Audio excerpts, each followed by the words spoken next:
طيب الحياة بحبنا للدعوة لله رب العالمين تطيب. أسعد قلوبا بالهداية والتقى ونر طريقي كي أراه يطيب والتقى ونر طريقي كي أراه يطيب. بسم الله الرحمن الرحيم. الحمد لله رب العالمين، والصلاة والسلام على أشرف الأنبياء والمرسلين نبينا محمد وعلى آله وصحبه أجمعين. Chers frères, chères sœurs, assalamu alaikum wa rahmatullahi wa barakatuh. Et bienvenue à tous et à toutes dans la continuité de ces cours où nous sommes arrivés au sujet de l'exaucement des invocations lorsque le serviteur qui est dans un besoin constant de son Seigneur et qu'il est dans le besoin de lui demander à chaque instant ses biens, ses intérêts de sa vie dans l'au-delà, comme par exemple le fait de demander à Allah subhanahu wa ta'ala de manière constante et quotidienne le paradis, car c'est Allah azza wa jal qui fait entrer qui il veut dans son paradis subhanahu wa ta'ala éternel, et de demander à Allah d'être préservé de manière quotidienne de l'enfer et de ces atrocités, que ce soit de manière morale et physique, ce conduire les gens en enfer, que la personne ne peut supporter, ne serait-ce qu'un petit instant. La personne, elle demande à Allah subhanahu wa ta'ala, ne serait-ce que d'un petit instant d'y entrer. Donc il est dans un besoin de demander à Allah, tout comme le fait de demander d'être préservé du châtiment de la tombe, d'être préservé de ce qui va se dérouler au jour de la résurrection, et de demander à Allah subhanahu wa ta'ala de lui faciliter ces événements au jour de la résurrection. Tout comme le fait, la personne elle est dans le besoin de demander ses intérêts aussi de sa vie mondaine. La personne dans cette vie d'ici-bas, elle vit différentes situations et elle est exposée à différents maux, même des maux qui sont peut-être danger pour elle dans sa religion. Donc elle demande à Allah de la préserver de ces maux qui peuvent la toucher, des tentations qui peuvent être cause pour elle d'égarement. Elle demande à Allah la guider, car c'est à Allah qu'appartient toute chose. Qu'appartient toute chose. L'au-delà et tout ce qui est en rapport avec l'au-delà et tout ce qui est en rapport avec ce bas monde, ça appartient à Allah. La guider, elle appartient à Allah. La miséricorde, elle appartient à Allah. Allah, il fait miséricorde à qui il veut parmi ses serviteurs. Donc la personne, elle demande cette miséricorde à Allah. Elle est dans le besoin de cela. Elle est dans le besoin de la guider. Elle la demande à Allah, subhanahu wa ta'ala. Et elle fait les causes de sa guidée. Elle est dans le besoin des choses qui l'amènent à sa vie heureuse dans sa vie d'ici-bas, car elle y vit, elle séjourne dans ce bas monde, tout comme dans l'au-delà. Donc elle est dans le besoin de toutes ces choses. Elle vit des épreuves, des difficultés, elle demande à Allah la patience dans ces épreuves, dans ces difficultés, et de pouvoir les surmonter et de pouvoir être récompensée par tout ce qui peut la toucher comme tristesse, comme mal, comme maladie, comme épreuve. Elle demande à Allah subhanahu wa ta'ala d'avoir une descendance pieuse et elle fait les causes dans celle-ci. Elle est touchée par une maladie, elle demande à Allah de pouvoir la guérir de cette maladie. Donc on voit que la personne, elle est en constance besoin de son Créateur et de lui demander. En demandant à Allah subhanahu wa ta'ala qu'il fasse que nous soyons parmi ceux qui demandent. Car Allah, il aime ceux qui demandent. Et Allah, et le fait de ne pas demander est une cause de récolter la colère d'Allah. Le fait que tu ne demandes pas à Allah. Car l'invocation, le sujet de l'invocation, ce n'est pas une simple chose, mais c'est une grande adoration qui fait partie des grandes adorations dans cette religion. Et elle doit être vouée à Allah seul.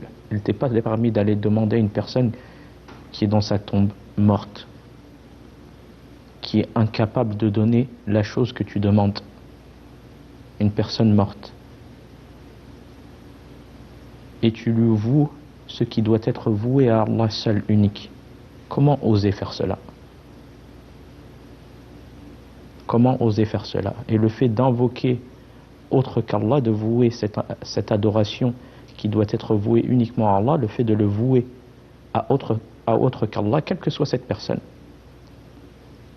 fait partie du polythéisme majeur, qui si la personne meurt sur celle-ci sans se repentir, il ne lui sera pas pardonné. Et elle fera partie des gens voués à l'enfer éternel. Et le refuge est auprès d'Allah. Car il n'est pas permis d'associer autre qu'Allah avec Allah dans l'adoration. Quelque forme que ce soit d'adoration, invocation, le fait de sacrifier pour autre qu'Allah, le fait de se prosterner pour autre qu'Allah, et toute autre forme d'adoration.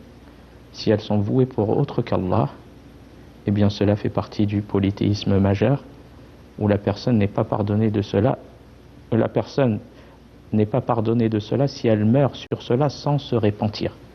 Car avant le repentir, si la personne réunit les conditions du repentir et demande pardon à Allah de quel que soit qu'elle ait fait, qu'elle ait accompli comme péché, en ayant réuni les conditions du repentir, Allah Azza wa Jal lui pardonne. Allah subhanahu wa ta'ala il dit Inna Allah la yaghfiru an yushraka bih wa yaghfiru ma duna dhalika liman yasha. Certes, Allah ne pardonne pas qu'on lui donne quelconque associé. Allah il ne pardonne pas cela. Et il pardonne en dehors de cela à qui il veut. Quoique la personne ait fait autre que le polythéisme. C'est pour cela que la personne doit se repentir de cela si elle accomplit cela. Et de savoir que l'invocation elle doit être vouée à Allah seul unique. Allah Azza wa Jal il dit وَقَالَ رَبُّكُمُ ادْعُونِي أَسْتَجِبْ لَكُمْ إِنَّ الَّذِينَ يَسْتَكْبِرُونَ عَنْ عِبَادَتِي سَيَدْخُلُونَ جَهَنَّمَ دَاخِرِينَ. Allah subhanahu wa ta'ala il dit votre Seigneur dit invoquez-moi, je vous exaucerai. Regardez, c'est Allah qui donne et qui exauce les demandes à n'importe quel moment que la personne elle demande. Allah il dit, votre Seigneur dit invoquez-moi, je vous exaucerai. Ceux qui par orgueil refusent de m'adorer entreront bientôt dans la Jahannam humiliés. Donc regardez, Allah il a dit invoquez-moi, je vous exaucerai. Puis après Allah subhanahu wa ta'ala il a dit ceux qui par orgueil refusent de m'adorer. Ce qui prouve que l'invocation, c'est l'adoration. Et ça fait partie des grandes formes d'adoration. Puis, le prophète alayhi salatu wassalam a dit celui qui n'invoque pas Allah, Allah se courrouce contre lui. Sahih ibn Majah. Donc, on voit qu'une des causes de récolter la colère d'Allah subhanahu wa ta'ala, le fait de se dispenser de lui demander, ou d'être pris d'orgueil de lui demander. Comme Allah a dit, ceux qui par orgueil refusent de m'adorer entreront bientôt dans la Jahannam humiliés. Donc, Allah aime que son serviteur lui demande. Et ça fait preuve du besoin et de l'humilité et du besoin de la créature de son créateur. Et le prophète alayhi salatu wa salam قال الدعاء هو العبادة. Le prophète alayhi salatu wa salam a dit certes l'invocation et l'adoration. L'invocation et l'adoration. Et ce hadith, certes l'invocation et l'adoration, indique que l'invocation faite à Allah, exalté soit-il, est le fondement de l'adoration par laquelle les créatures l'adorent. Ça fait partie des grandes formes d'adoration et des fondements de l'adoration, par laquelle les créatures l'adorent. En effet, lorsque celui qui demande sait que son salut ne dépend que d'Allah, il reconnaît alors son incapacité, il reconnaît sa faiblesse, et qu'il est une créature faible, et qu'il a besoin du Créateur dans toute situation. S'il est abandonné à lui-même, il est voué à la perdition. Chaque situation, on est dans le besoin d'Allah. Et plus la personne elle est dans la demande et elle ressent ce besoin de son Créateur et de lui demander, et qu'elle sache que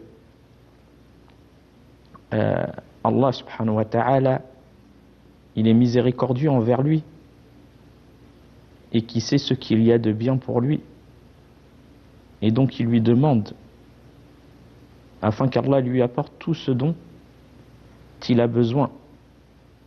Il ressent ce besoin, cette humilité. Il ressent que les créatures, ils ne possèdent ni nuisance ni profit, ni autre chose, et que tout appartient à Allah subhanahu wa ta'ala, et que tous les biens de ce bas monde, tout comme dans l'au-delà, appartiennent à Allah. Et il donne ses dons de sa noble grâce à qui il veut. Donc quel est la personne, elle doit faire ressortir par cela l'unicité d'Allah et son besoin immense de son Créateur dans toute situation qu'elle vit.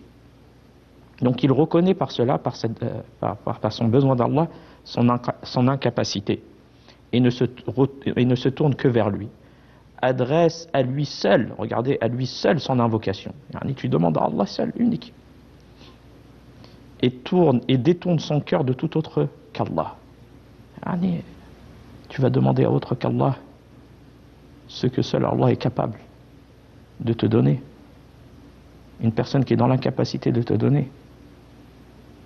Comment la personne peut-elle vouer cette noble adoration à autre qu'Allah Azza wa Jal, à une créature qui lui-même est dans le besoin? Donc le fait d'unifier Allah dans cette adoration qui est l'invocation. Donc le fait de détourner son cœur de tout autre qu'Allah. Ainsi, par le fait d'accomplir cela, il a attesté de sa perfection, du fait que c'est lui seul qui exauce les invocations, c'est lui seul qui est dans la capacité d'exaucer les invocations. Tu n'as pas le droit de demander au meilleur des messagers, Mohammed alayhi salatu wa salam. Tu n'as pas le droit de demander. Cette invocation ne doit pas être vouée aux créatures, même si c'est le messager d'Allah alayhi salatu wa salam, même si c'est un ange rapproché ou tout autre. Elle doit être vouée à Allah seul, exclusivement. Donc, c'est lui seul, subhanahu wa ta'ala, qui exauce les invocations, qui est proche, qui entend tout et est omnipotent sur toute chose. Eh bien, cela est la réelle adoration d'Allah Azza wa Jal, et la mise en pratique de l'unicité d'Allah, at-tawhid, par le fait d'accomplir cela. Et bien évidemment, le fait de ressentir qu'Allah, il entend nos demandes et il répond aux demandes. Allah Azza wa Jal, il dit وإذا سألك عبادي عني فإني قريب أجيب دعوة الداع إذا دعان فليستجيبوا لي وليؤمنوا بي لعلهم يرشدون. Allah il dit fi Surat al-Baqarah dans le verset 186, si mes serviteurs t'interrogent à mon sujet, qu'ils sachent que je suis proche. Le fait de ressentir cela, et qu'Allah il entend les demandes, et que ces demandes, même si elles sont demandées tous en même temps, et dans des langues différentes, et bien de savoir qu'Allah subhanahu wa ta'ala entend ces demandes sans aucune gêne, la demande de chacun, même si elle est accomplie au même moment, dans des langues différentes. Allah l'entend et comprend ces demandes sans aucune gêne. Et Allah est capable de donner à chacun ce dont il a besoin, sans que cela ne diminue de la richesse d'Allah en rien. Subhanahu wa ta'ala. Et ça incite la personne à la demande et à le fait de ne pas désespérer et à le fait de ne pas se précipiter, car peut-être qu'Allah il te donne dont tu as demandé de manière directement ce que tu as demandé, Allah il te le donne s'il y a un intérêt pour toi selon la sagesse d'Allah subhanahu wa ta'ala dans cela, ou peut-être que ce que tu as demandé ne t'est pas donné par intérêt pour toi quelconque, ou peut-être que Allah, par ce que tu as demandé, il t'enlève un mal qui devait te toucher. Peut-être une personne, il devait lui toucher par exemple un grave accident de voiture ou autre, et par les demandes qu'elle faisait, Allah subhanahu wa ta'ala il lui a donné par cela le fait d'éviter ce grand désastre, ou Allah subhanahu wa ta'ala te réserve une chose meilleure dans l'au-delà. Dans tous les cas, la personne, par le fait qu'elle demande, qu'elle sache qu'elle est dans un grand bien, Allah il dit, si mes serviteurs t'interrogent à mon sujet, qu'ils sachent que je suis proche, j'exauce l'invocation de celui qui m'invoque sincèrement. Regardez la sincérité dans la demande. Qu'il réponde à mon appel en se soumettant à moi et croit en moi afin qu'il soit bien guidé. Cheikh Al-Uthaymin rahmatullah alayh, il dit de celui qui m'invoque lorsqu'il m'invoque, c'est-à-dire lorsqu'il invoque sincèrement, en ressentant son besoin vis-à-vis d'Allah, le fait que la personne ressente son besoin, qu'Allah il détient toutes choses, qu'à lui appartient la royauté des cieux et de la terre, et que je suis une faible créature, je reçois ce besoin d'Allah. Donc il dit, rahimahullah, c'est-à-dire lorsqu'il invoque sincèrement en ressentant son besoin vis-à-vis d'Allah, dont il sait qu'il est capable de l'exaucer, sans que son cœur ne s'attache à personne d'autre. Donc, on voit par cela cette noble adoration et le fait de ressentir le besoin vis-à-vis de son Créateur. Sufyan ibn Uyayna dit que ce que vous connaissez de vous-même ne vous empêche pas d'invoquer, car Allah ne désespère pas de l'invocation de ton Seigneur, ne désespère pas, mais réunit les conditions d'acceptation, comme nous allons voir dans l'exemple qu'a illustré le prophète alayhi salatu wassalam dans ce noble hadith.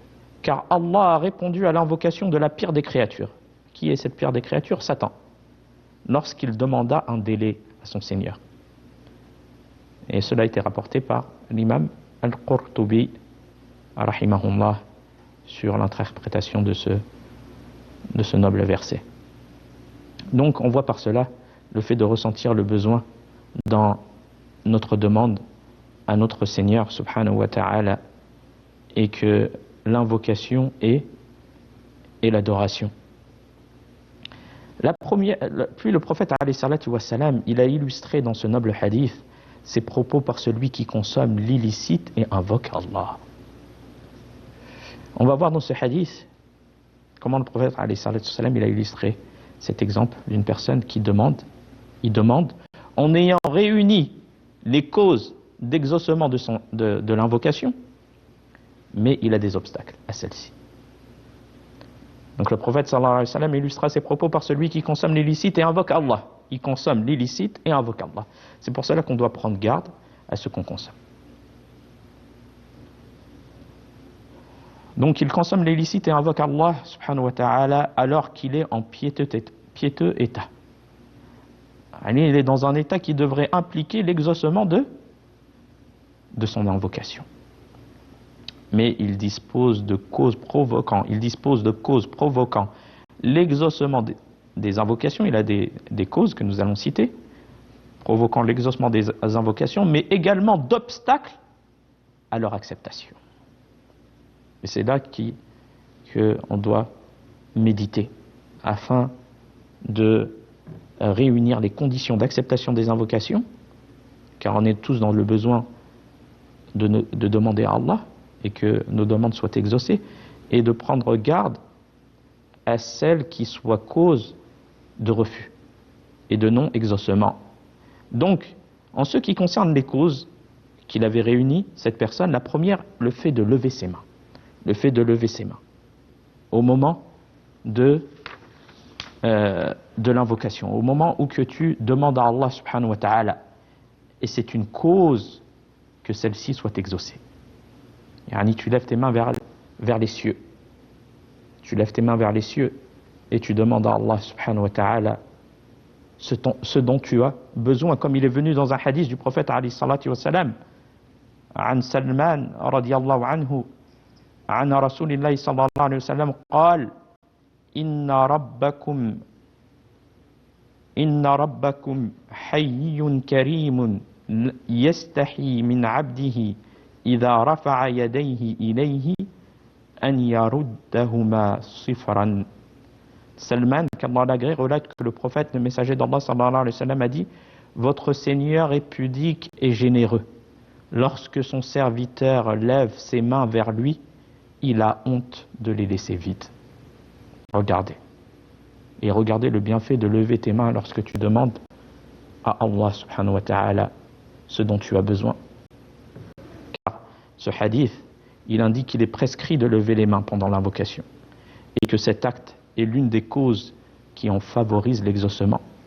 En étant dans cette position, le serviteur manifeste son besoin envers son Seigneur, son humilité devant son Seigneur, qui est le riche et le généreux par excellence. Elle est aussi une forme d'optimisme, comme si celui qui invoquait espérait qu'Allah déverse dans ses mains ce qu'il lui a demandé.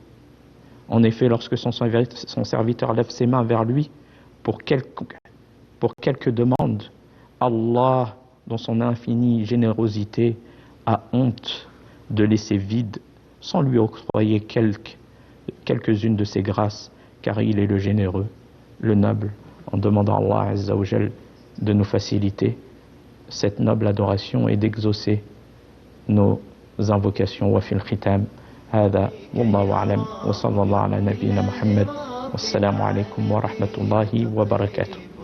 أسعد قلوبا بالهداية والتقى ونر طريقي كي أرى